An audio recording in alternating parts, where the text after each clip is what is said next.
Well, hello, folks. This is the Paranormal Truth Seeker. Been a while. Been a lot of things going on in my life, but I'm going to make a video. So please like and subscribe. I'm going to hope to bring you lots of videos in the near future. Going to be out investigating in the field.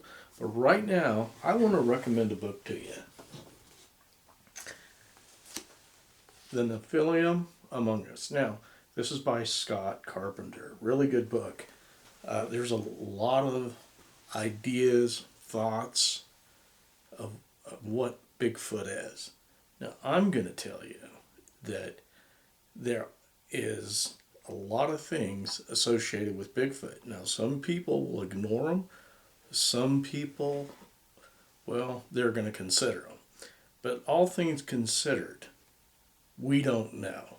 Now, according to this book, there's been DNA evidence. I've heard of DNA evidence before. But some of the DNA evidence, believe it or not, has no paternal DNA, but maternal DNA. So basically, DNA from the father, but not the mother. So basically, it's impossible. So with that said, some people would say that, well, Bigfoot is really some sort of a spiritual creature, maybe along the lines of a fallen angel. Now, I'm not going to tell you what to believe. I'm just going to tell you what this book has in it. I'm going to look at all things, consider all things, and make a decision from there. But I'm going to have as most information as I can have. I'm not going to be a skeptic and say, that's no way. That's just no way. So you've got scientists out there like Jeff Muldrum and other people who have looked at the evidence. They've looked at the big footprints. These things are 6 foot apart in some cases, which would indicate that, an individual that may be 8 foot tall, maybe taller.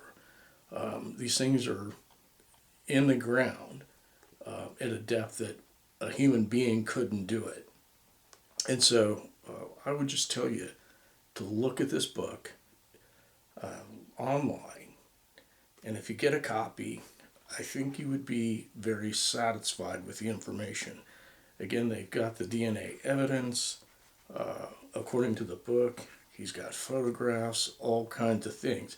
Now, I've said before that we have all kinds of people missing in our national parks. Now, I have been involved in search and rescue, and in some cases, we take a number of dogs out there, and the trail ends. There's no trail. And then sometimes these people are never found, maybe a couple of years later. But all things considered, you just have to give Bigfoot his due. So there's a lot of information that's come to light in recent years and things to consider.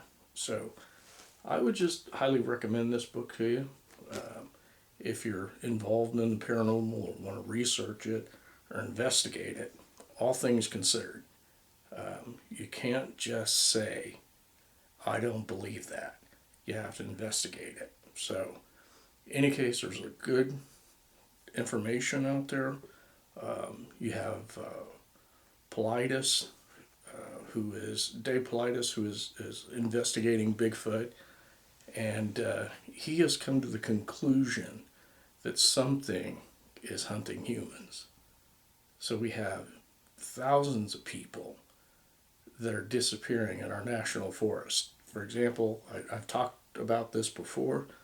When you look at the Alaskan Triangle, you have, I think, in the neighborhood of about, since 1988, about 16,000 people. So I think it's kind of a rough estimate of 5,000 people go missing every year. So look into it. I think you'll be surprised with this information. So I'm going to leave you with that. We're going to get out and do some more investigating here pretty soon. And, we'll bring you some evidence. Again, thank you. Like and subscribe. And we're going to get you the facts. Thank you.